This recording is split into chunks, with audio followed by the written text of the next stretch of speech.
Hello, Happy New Year. It is 2026, and you are listening to Poured Over, the Barnes& and Noble podcast. My name is Chris Gillespie. My guest today is the New York Times bestselling author of the Dungeon Crawler Carl series, the first book of which is out in paperback now and is our speculative fiction pick for the month of January here at Barnes& and Noble. Matt Dinniman, thanks so much for being here. Hey, how's it going? Thanks for having me. I'm doing great. I'm really looking forward to chatting today. As you can see, I've got my hardcover copy of Dungeon Crawler Carl, book number one, here with me right now. I've been reading it and I've been really enjoying it, and I'm really looking forward to talking to you today about it. I have a lot of different questions I'm interested to hear your thoughts on.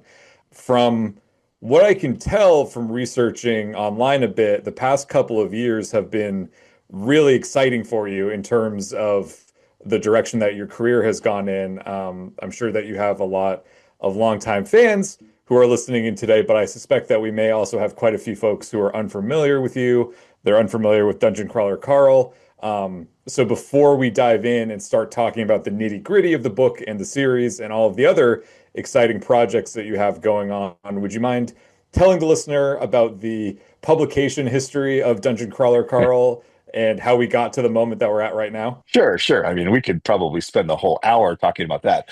But for those of you unfamiliar, I've been a writer my whole life. My first book came out a long, long time ago, way back in 2003. I was writing mostly with very small presses. Most of the books I wrote weren't very widely read, they weren't widely published.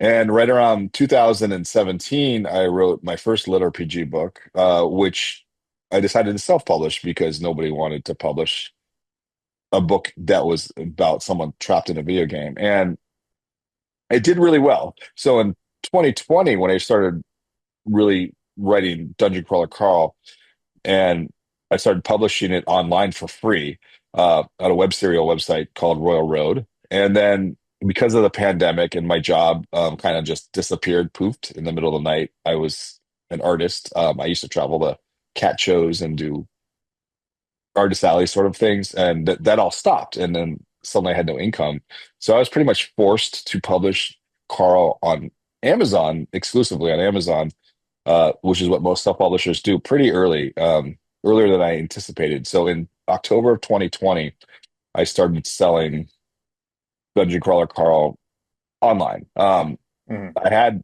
There was a physical book that someone could order, but no one ever did. Um, and then the audiobook came out, and it started becoming more and more popular. And right around 2023, I just woke up one day and I realized that I had sold several 100,000 copies of it just online.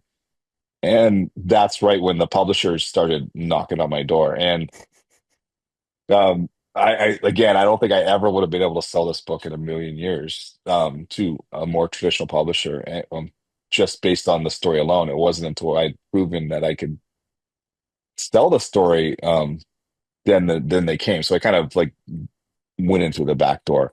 And then when Ace over at Penguin Random House picked it up, and they first published the first hardcover in August of 2024. So it's been just over a year now that Mhm. they've been coming out, and it's pretty much exploded in popularity. And now that stores like Barnes and Noble can carry it on their shelves, more and more people have been able to, find it. They walk by. It has a very big, loud, bold cover. You just showed it, and people are like, "What is this? What is this?" And now we're at millions of copies sold. So it's exploded in popularity just over the past year. It's been pretty crazy. That's awesome. It's super exciting. That's a really interesting story about how it's just crazy how many different twists and turns things take and how unpredictable life and specifically a career in writing or the arts can be, where you said yourself, like 10 years ago, probably no publisher would have picked up this a book like this or tried to sell it, but now it's selling millions of copies. It's just kind of wild. Yeah, I mean, I think like 2 years ago, nobody would have. Hmm. Now a bunch of publishers are looking for similar stories because they've realized how big of an impact us lit RPG authors have made in the indie world. Um, we all kind of live in the shadow of romance and romantasy and stuff like that. And they don't realize that there's lots of these little niche genres that have giant fan bases, that are also pretty viable. And once you shine a light on it, more and more and more fans are coming, and that's what's happening with the type of story I write. And Hmm. we've seen several of my friends who were also pretty successful in the indie space finally being able to show up on your shelves as well. So I can't wait for the next year. Yeah, it's great. And I was not familiar with like lit RPG as a subgenre.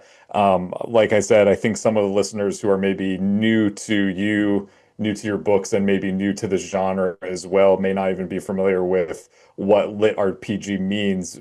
How would you describe that to someone who is not familiar with it? So LitRPG is a type of book where the conventions of the storytelling or the world that they exist in are ruled by video game type rules. A good example is the more recent Jumanji movies. They kind of get stuck in a video game and Hmm. they know that they're level one, and then they have to like defeat the level, finish quests, and get to level two. They're not choose your own adventure style stories or anything like that. That's what a lot of people think when they hear it. They think that they're actual games, but they're not. They're just regular novels with beginning, middle, and ends. Well, they're supposed to. And there's many different ways to do it.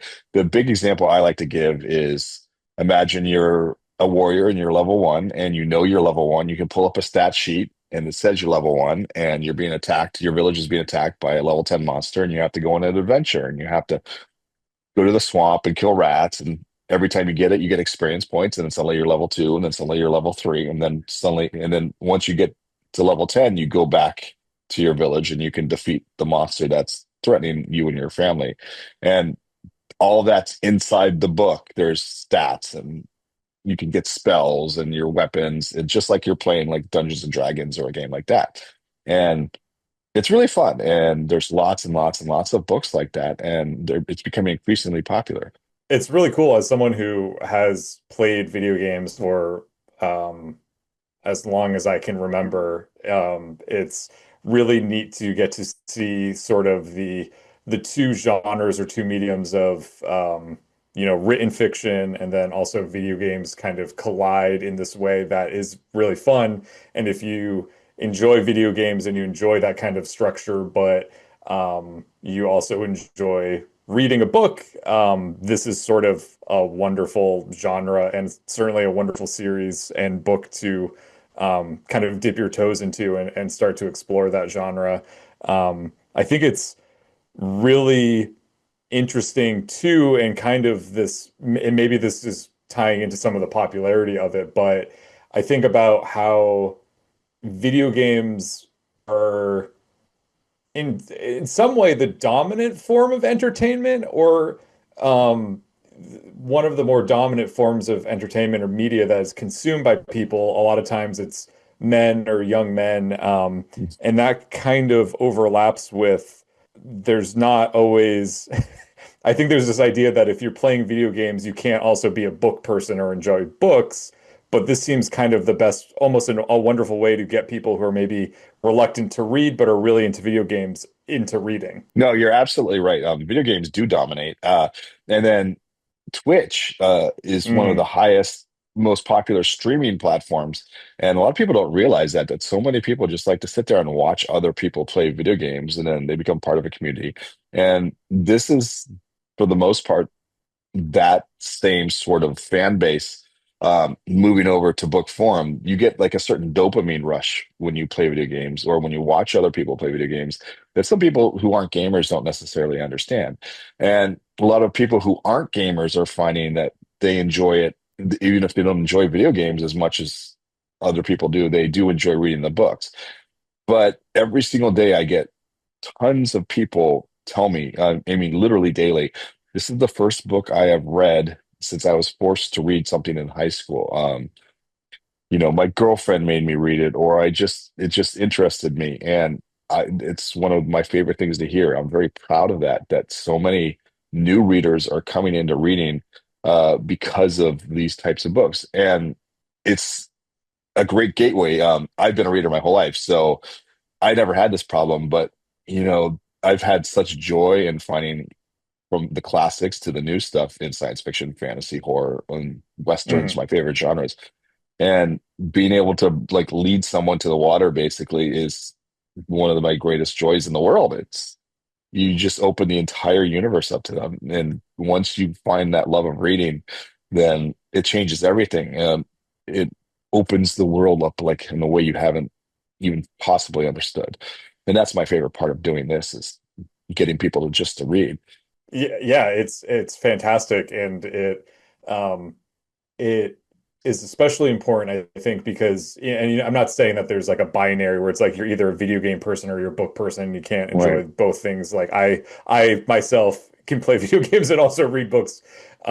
But I think there is, at least from my understanding of things, of that the way that our the culture or society, which I mean with like video games and the internet and things being more prevalent than ever, and it's easy for people, a lot of young people, to kind of get so engrossed in things that are admittedly very engrossing. Video games, it's easy to lose yourself in these things. It's fun to lose yourself, especially if you can play online with other people and you can kind of exist in this virtual space as a different character or doing an adventure, or just it's there's a lot of really powerful stuff that's involved in that. But I also think that um, specifically the way that men and young men connect to that, and how um, it makes me realize that there's not really a clear pipeline for readership. I think coming out of,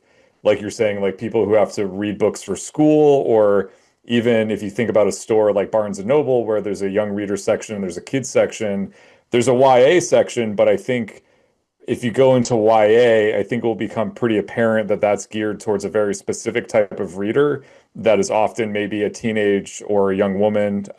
But it seems like the pipeline for young men is maybe not as quite as concrete, and that's why it's very tempting to just start playing video games and kind of go down that road. So yeah, I just admire your work, and just like that, being able to kind of reach out to people who maybe feel like they've been left behind by books and reading, and getting them to rediscover that joy is really amazing.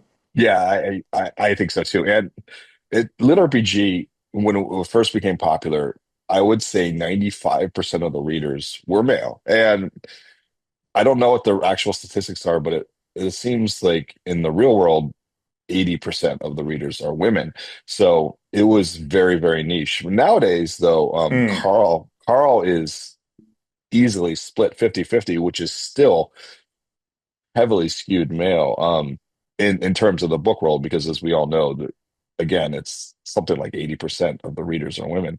And I think that's great. I think it's fantastic, but I'm also happy that it's also resonating with the female audiences. And now that we're getting more and more female authors and female main characters, books in the lit RPG space, we're going to see it become even more and more popular, which is going to ultimately help the same people you were just talking about, the people who mm, haven't kind of felt as if they haven't really had a gateway from high school to reading for enjoyment. mhm. And I can't wait.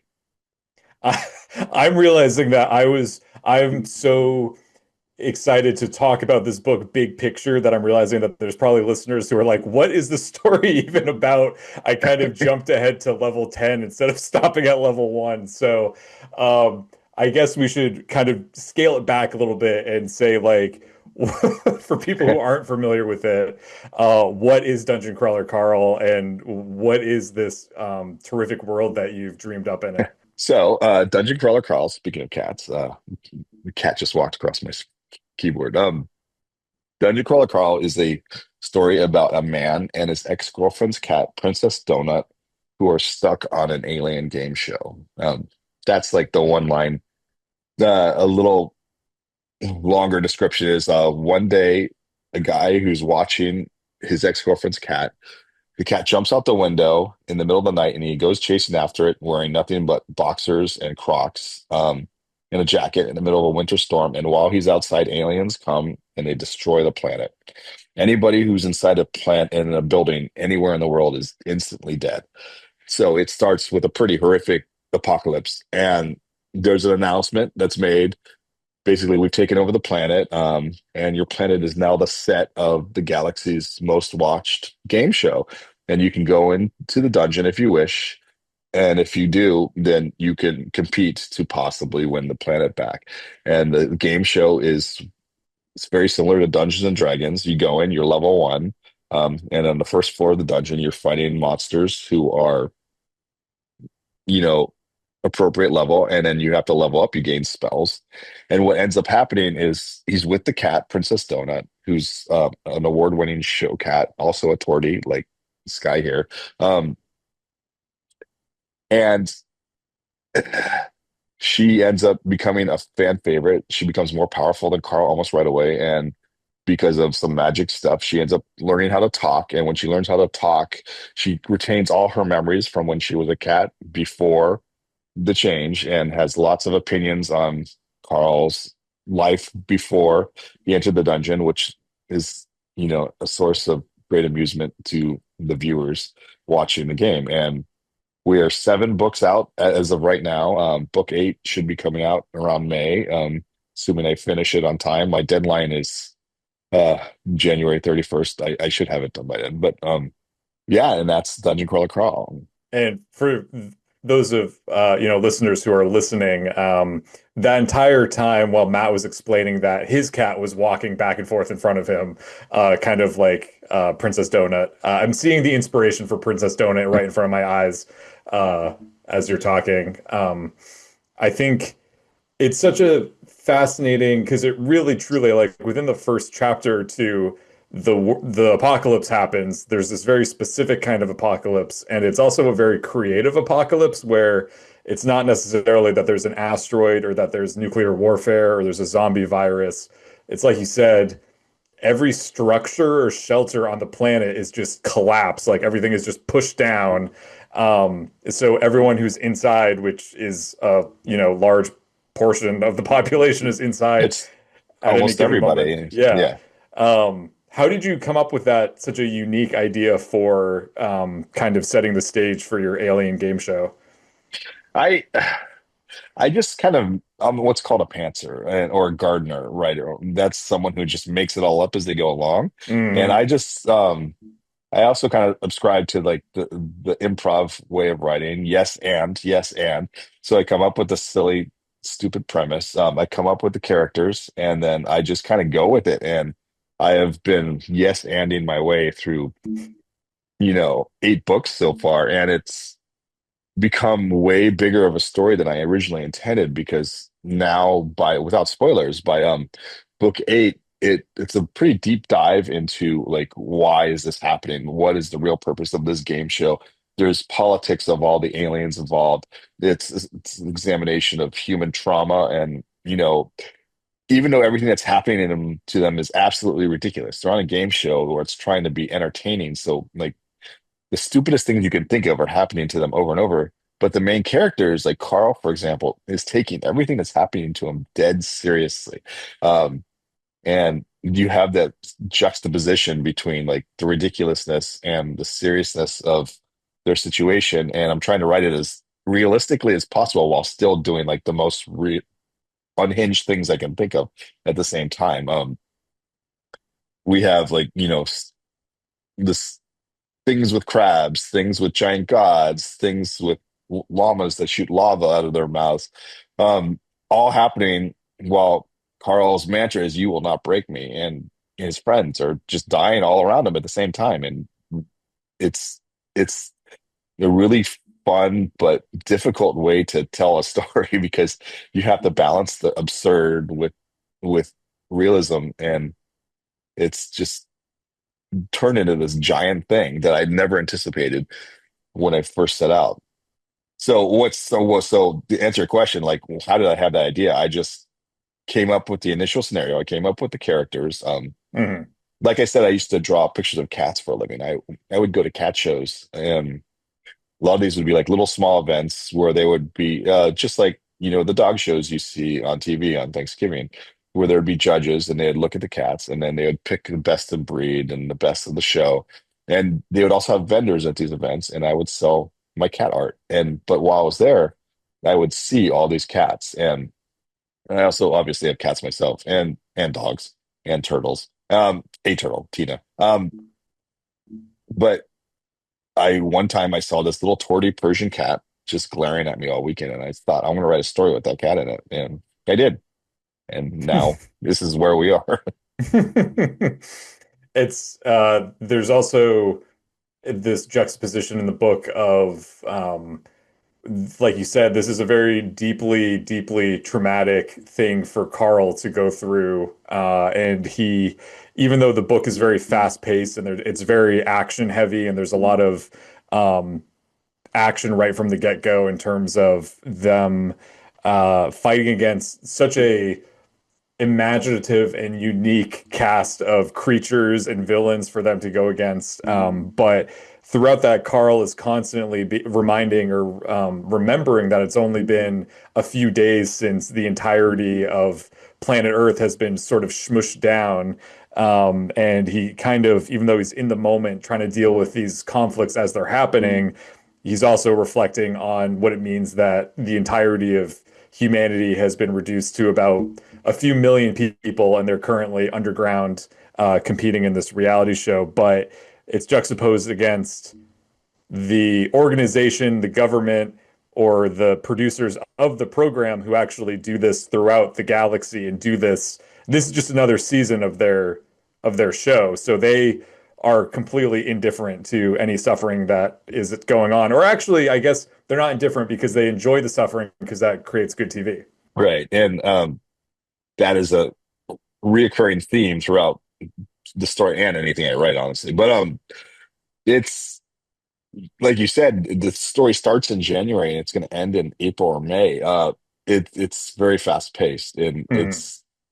you know, it's so much is happening over and over and over again, and that's just the tone I decided to go with for this particular book series. And it's very fun to write. It's very fun to write. It's very emotionally taxing too. Um, I get told a lot, like by people at events, like, "What are you doing to me?" I feel, Uh, I feel, exhausted after reading your books, and that makes me happy because that's kind of the emotion I'm going for. is it challenging or is it helpful to sort of be able to use that kind of you know, structure of the video games or the competition where, for listeners who aren't familiar with it, they start off on level one, and the idea is that as you progress through the game show, you go down to the lower levels. So it goes up to, I It's an think, 18 level dungeon, so 18 level dungeon. Okay. So it goes quite deep down and there's a lot of levels, but I'm wondering if do you find like it's helpful to have that structure and those limitations, or do you kind of play fast and loose with those the further down the dungeon you go? well, it's a little bit of both. But yeah, as someone like I said earlier, I'm a guy who makes it up as they go along. It's Mm, really important for me to design the playing field from the very beginning, or else I'm like off in the weeds. And we know right from the beginning that it's an 18, it's not a spoiler, it's an 18 level dungeon. We know this is the first floor, this is the second floor. We learn throughout the series of books, like there's certain key floors, like the ninth floor, for example, you learn right away is a big like war where rich people can come in and design their own armies and they fight each other. The sixth floor, for example, is the hunting grounds where tourist aliens can pay to come in and hunt the crawlers, which is what Carl's and mm. his fellow humans are called. And we have several of those key floors throughout the dungeon, and I established that pretty early, which helps ground me as someone who can go off on a tangent about monkeys or something. I give myself I read a lot, I learn a lot of trivia, and then I learn something neat and shiny, and then I want to put it in a book, and then so I have to be very careful with how I write, but also the game show structure allows me to do whatever I want, and it makes it easy and it makes it fun to write. I'm having the time of my life writing this series, and I'm happy that it's going to probably be over by book 10. I'm working on book 8 now. Book 8 is the one that's coming out in May, but at the same time, I'm going to miss it when it's done. And glad that I chose a story in a world that allowed me to use so many of these ideas that have been rattling around my head since I was a little kid. Because I mean, as a lot of writers will attest, we have more story ideas than we possibly have time to ever write. And I've been fortunate that design something where I can, let many of these ideas out into the world at the same time and have it all, kind of make sense. Hmm. Yeah, you Yeah. sort of you kind of created this really wonderful canvas for you to be able that can sort of fit and house all of your different ideas, even if they're kind of um, wild or disparate, or it's sort of like you don't have to go back to the drawing board every single time to think of this new high concept. It's kind of like that concept of the game show and the structure is already going to be there, and then you can kind of fill in like what that looks like. I imagine it would be very fun to write, and it's really fun to read. And I like as I've been reading it, I was like, oh man, like this is such a fun book, and I know that I'm enjoying it as an adult, and I loved reading something like this as a teenager or as a preteen. This would have been like so up my alley. I'm like, ah, this is so much fun, and this is just like there's this sense of pure imagination I think that comes across through it, where it's just it feels like anything's possible in it, and you never know what to expect, and so it's very fun to explore the dungeon from the safety of my own couch rather than being in the dungeon with Carl. Yeah, it is fun. That idea that anything could possibly happen at any minute, is my favorite. Like I said, my favorite aspect of it, because anything can happen. They get painted in the corners all the time, and some of the fun of the series is them trying to come out with like the most bizarre ideas. Just to, how are they going to escape this now? I mean, this is an impossible situation. How are you possibly going to get out of it? And they're not always successful too, which is, part of the series. People die in it. So that's the fun part, at least for me, the author. I think that's got to be the fun part. I mean, I guess also somewhat emotionally devastating for the reader, but I think that is part of the thrill of it. Are there any series, whether like books or movies or TV shows or video games, that you feel like were particularly influential for you while you were sort of devising the original concept? Yeah, I am a child of the 80s and 90s, so I have lots of influences. In terms of like movies, and it was things like the original Running Man movie was a big inspiration. Battle Royale, both the movie and the manga, and then things like video games. I was a big RuneScape player in the 90s. RuneScape is an Mm. MMORPG. Um, and I've been playing video games my whole life. I deliberately didn't play World of Warcraft because I knew I'd just get sucked in. But I've been a gamer, and I'm one of those people that has a very addictive personality when it comes to games. So I have to be careful about what I play. Um, like Red Dead Redemption 2, for example. I fell into that game like too hard. Uh so I have to be very, very careful. But that love I think I have of those types of worlds, those open world where you can decide, like Skyrim's like that too. Like, well, which quest today am I going to do today? Um, am I going to go fight these frost giants, or am I going to go explore the woods and hunt a bear or something? I like to give that feeling to the books I read as well. So all of that, my entire upbringing, that and plus all the 80s horror that I'm a big fan of, I kind of mash it all together into the big ball that comes out is what Dungeon Crawler Carl is. How, if you don't mind me asking, like how did you, because I think that's a difficult thing to achieve, that self-awareness of like, oh, I like playing video games or I love playing video games, but I'm kind of maybe addicted or maybe this is getting problematic to some extent. Because I think I've grappled with that a little bit myself, and it's definitely a difficult thing to balance. How did you kind of come to that realization of like maybe I need to figure out how to have better boundaries or fix my relationship with this thing that I do enjoy? I think most of us are like this in one way or the other. Have something that we love, and then we become hyper fixated on it, in one way or the other. For me, it was when the original Skyrim came out, and I was playing it, and then you look up and then you realize it's 6:30 a.m. and you have to be at work at 8, and you didn't even sleep. That sort of thing happened to me multiple times, and then they go to work, and then you start thinking, well, man, I'm exhausted, but I can't wait to go home and, you know, play it again. And when it starts to affect your real life, then you know that it's an issue. And so I have to kind of self-regulate. It's like any other like addiction. Thankfully, it's not, one that's like damaging to me as long as I'm Mm. aware of it. I deliberately not played certain games. The new Baldur's Gate, for example, I got it, and then I got pretty, I quit pretty early on, not because I didn't like it, but because I knew I liked it too much, and I knew it was going to be an issue. So like you said, self-awareness is really, really important. So now I tend to like uh microdose and play games that are, not so consequential, not so story driven.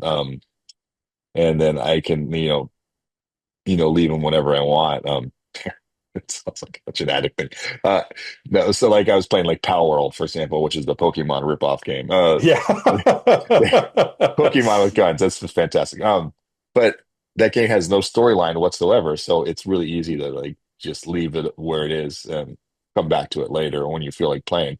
Or I play a lot of mobile games now, like when I'm trying to sleep, I'll listen to an audiobook and just play, a silly mindless game. And it kind of Mm. gets that dopamine rush. Plus, always reading. I'm always listening to an audiobook and I'm always reading a book. And then I'm always writing now, especially right now. Right now, I'm working, 8 to 12 hours a day on writing to finish this book in times, and it's it's a lot. It's a lot. And then when you kind of shoehorn a video game addiction in there, it just doesn't work. It's such a strange thing to have to balance or kind of acknowledge because I think for a long time I didn't even realize that I don't know if it's not like I was staying up the entire night and kind of being addicted in that way, but I think I was approaching it for a long time from a sort of like um kind of a completionist standpoint of like once I start a game, I'm like, well, I have to make sure that I'm like making some progress on that every single night. And if I don't make progress on this game, then I'm going to feel this sense of like anxiety or that I'm falling behind, which is all just kind of absurd of like it doesn't actually have any effect on my life. But there is also a part of me that I recognize is like it is sort of a form of self-care of just acknowledging that I'm like I this is how I like spending time. And allowing as long as I'm in control of it versus the other way around. So I sort of, as of late, have been kind of gravitating towards, yeah, those games that are not super story driven or maybe not super um like RPG heavy where it's gonna like feel like I'm more a part of the game than I actually am. So like I think I just played the game I played most recently was Super Mario Galaxy because they just put that back out on the Switch and I was like truly a game that has I can dip in and duck out whenever I want and it doesn't matter and I don't feel like I'm missing out on anything. Yeah, yeah, yeah. Mario Kart was my jam for that sort of thing. Yeah. And Smash Brothers. It just, or fighting games, things where you're in and you're out. You're in and Mm. you're out. Yeah. How do you feel like video games have, because you've really seen from the 80s to now kind of the entire kind of trajectory of video games, like how do you feel like is the most remarkable or surprising way that they've evolved over the course of your lifetime? It's wild. I played the original Rogue, which was if you're unfamiliar, Rogue was like a generated ASCII character dungeon where you're like a little dude going through the dungeon, and then the troll is literally the letter T.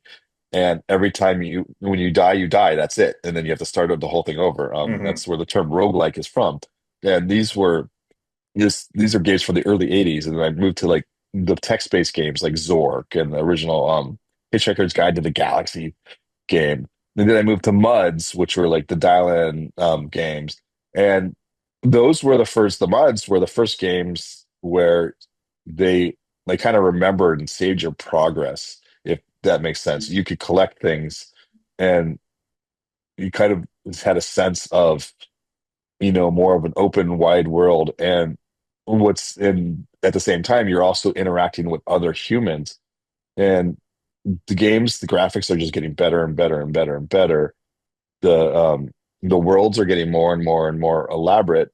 And what's going to happen is, as much as we get a rail against AI is going to start to create these game experiences that are going to adapt to you as a player, and the NPCs are going to start remembering you and remembering your actions, and it's mimicking, these real life fantasies that we have when we read books, uh, more and more. And technology is marching so fast right now. Mhm. I'm actually looking forward to some of these games we're going to play, but what we were just talking about, these game addictions, I think they're going to get worse and worse.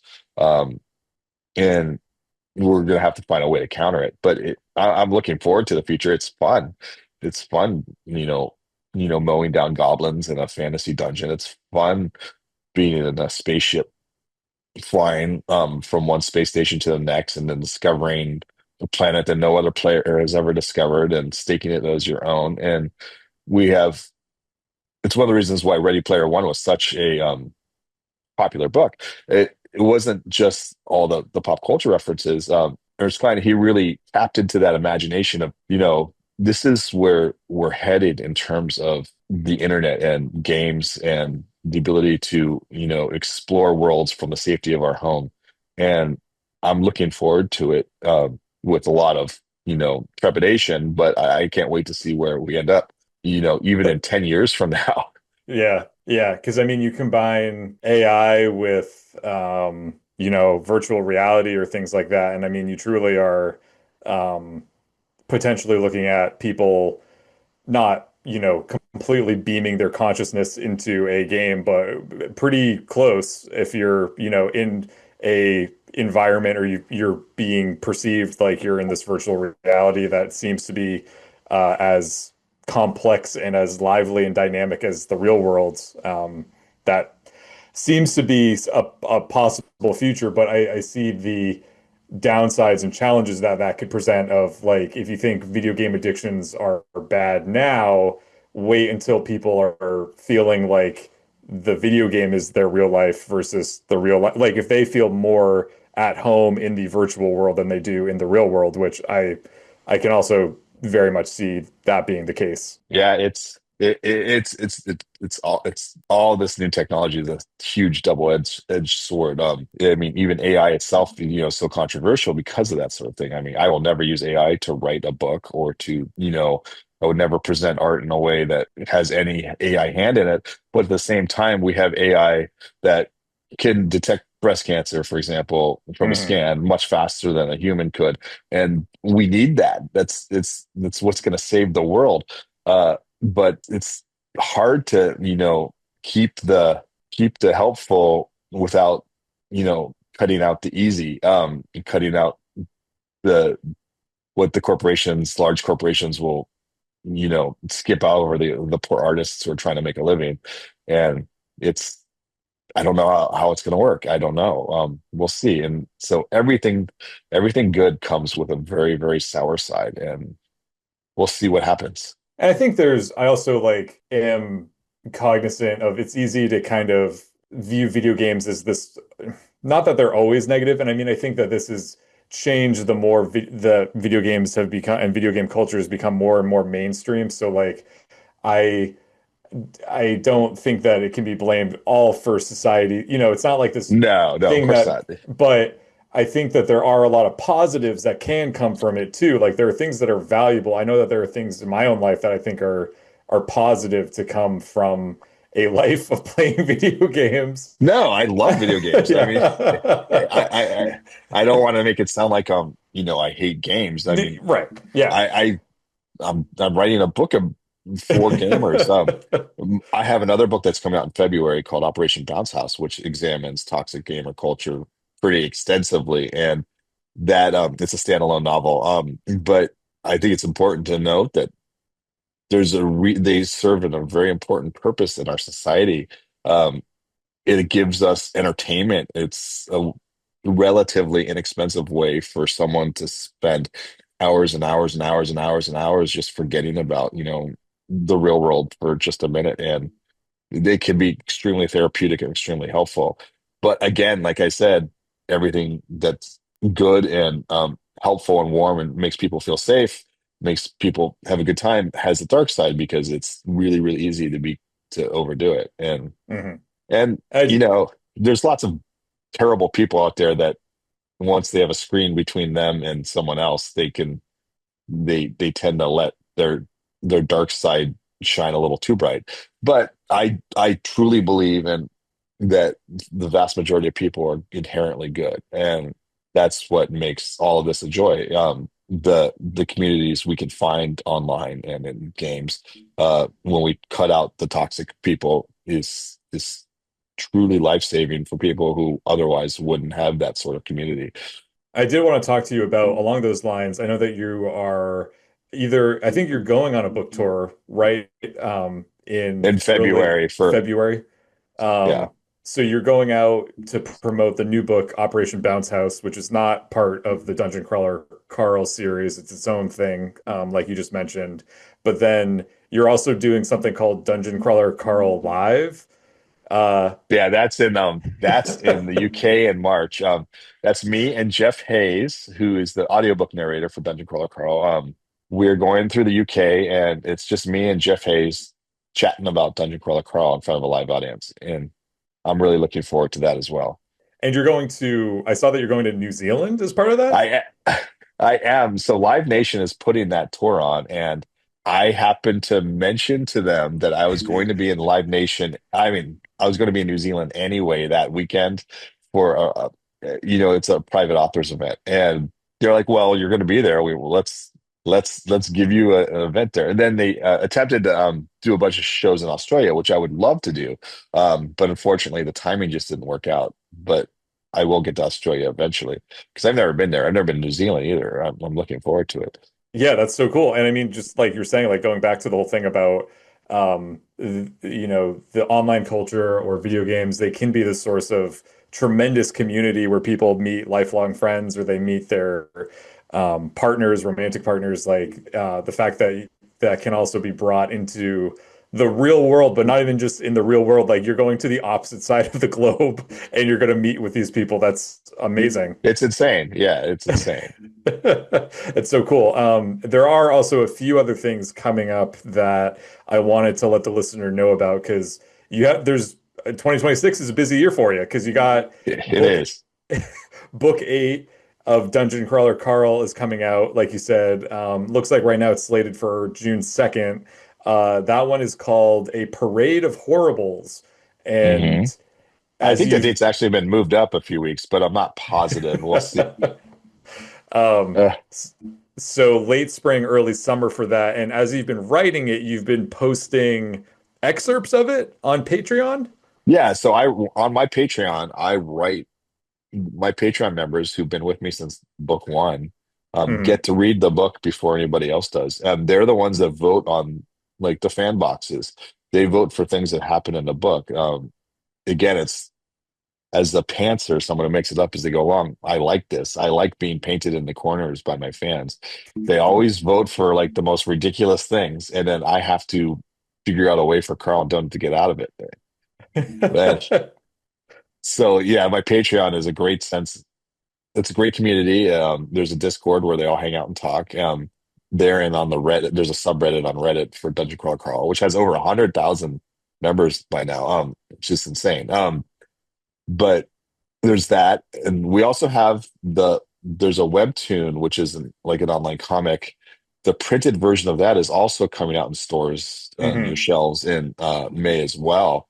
So I'm looking forward to that. And we have a tabletop RPG that's coming out that you'll be able to buy in stores. That's coming out late 2026, and there's a bunch of other little things I'm not even allowed to talk about that are coming out in 26 Oh, or starting in 26, and that's pretty neat. So I saw that there was like a TV adaptation option. Is that one of the yeah, things that you're not allowed to talk about? yeah. I mean, even if that officially happens, it's not coming out in 2026. Oh, But okay. we're hopefully we should have some more announcements on that soon. For good or bad, you never know what's going to Sure. happen with that sort Yeah. of thing. Yeah. But we'll know more in theory by mid 2026. Is there, has anyone approached you about actually adapting or adapting it for a video game? we've talked about it. Yeah. There's not much I can say about that right now. But there's definitely been interest from some pretty cool studios. So we'll see what happens with that as well. That's very cool. I look forward to hearing those announcements, and I'll stop poking and prodding at things that you can't talk about. Um, but what you can talk about, though, there are so, as I said at the beginning of the episode, Dungeon Crawler Carl is the paperback speculative fiction pick at Barnes and Noble for the month of January. My understanding is that the subsequent paperbacks are going to be coming out throughout the rest of the year. Is that right? I I don't know the schedule. They're coming out. I mean, the hardcovers are already out, and Right. but the paperbacks, I don't know what the paperback schedule is, to be perfectly honest with you. They keep kind of changing on me. Hmm. But they will be coming out. By May, they will have all eight in hardcover that are out so far, and all seven are already out now. And then there's also book one paperback just came out when this airs. And I'm not sure when book two is going to come out, but it will be relatively regularly, slow but regular drip, I think. And you'll always be able to get it in hardcover at the stores as well. In these very colorful, eye-grabbing, eye-catching packages. I passed a table of the Dungeon Crawler Carl books at my local Barnes and Noble store. And the table just looks so fun, and like it just you can't help but stop and look at it and check it out. And the hardcover copies that are out now, they also include chapters of a bonus story, an exclusive bonus story that's called Yes, Backstage at the Pineapple Cabaret. that's the yes. They're also in the paperback version. But backstage at the Pineapple Cabaret is the story of the each dungeon floor. Basically, after Carl and Donut leave, each one's told from the point of view of a different NPC in the story. Uh, Mm. book one, for example, is a character named Rory, whom you meet in book one. And then book two is the story from Olama, and you have to read these in order, unfortunately. So you have to read book one, one, book two, book three, because it's a continuous story. Because all these NPCs are being pulled out for a very specific purpose that will have a point at the end of the series. You don't have to read it, but by the time you get to book seven, you'll start to recognize some of the things that have happened in it in the main storyline. And again, you don't have to read it, but it'll definitely enhance. Both stories will be enhanced if you read both stories. And that's a fun treat for the readers who have been with you since the very beginning, because that sounds like it's new content opposed to the story, the rest of the book, which they may have read before. This is brand new content that they have never seen before. That's right. Yeah, absolutely. Yes. That's awesome. Well, Matt, you've been very generous with your time. It's been lovely speaking with you. Before I let you go, I did want to see, considering how awesome and just kind of surprising and like we were saying, um, unexpected the twists and turns in your career from doing art at cat shows to COVID to now at the point that you're at right now. Like, do you have any advice for anyone who is self-publishing or they're writing, but it's maybe not going as they would as well as they would like it to go? Do you have any advice or words of wisdom to share with them? The writing is a tough, lonely business. Like I said before, I've been doing this since a long time ago. My first book came out in 2003. My first story I ever got published was in 1999. And it wasn't until 2024, basically, where I had books that were showing up in, any bookstore you walk into in the United States. And mm, that's a very slow process, but not everyone is going to reach that. But and then so a lot of people will reach it a lot faster than I did. Don't worry about the businessy stuff. Worry about your craft. Worry about writing the best story you can possibly write. It doesn't guarantee you'll do well, but writing, a crappy story does guarantee that you won't do well. So just worry about your craft. Keep at it. It's an art form. Treat it like an art form. A lot of advice you get is you have to treat it like a business, and eventually you do, but you can't treat it like a business until you have the art. So just worry about your craft. That's the most important part is telling a good story, and all this other stuff. It comes later. That's great advice. Well, I am very happy for you and all of your recent success and the fact that you were able to stick it out during that whole challenging road that it's been. And I'm very much looking forward to seeing what is in the future for you and for Dungeon Crawler Carl. And I I'm suspecting and believing that it's probably going to be very bright and very exciting. So wishing you all the best. And listener, make sure to check out Dungeon Crawler Carl. If you haven't already, check it out in paperback. It's available at your local Barnes& and Noble store, and it's online at bn.com. And make sure to grab a copy of Operation Bounce House in hardcover when it comes out on February 10th. And while you're at it, you can even pre-order your copies of all of Matt's other upcoming books, like Dungeon Crawler Carl #8. So that way that you will reserve your copy for when it comes out, whether that's late May or early June. Matt, thank you so much. I hope you have a wonderful new year, and hope to see you soon. Yeah, thanks for having me. Thank you for listening. Poured Over is a Barnes & Noble production. To help other readers find us, please rate and review the show wherever you listen to podcasts.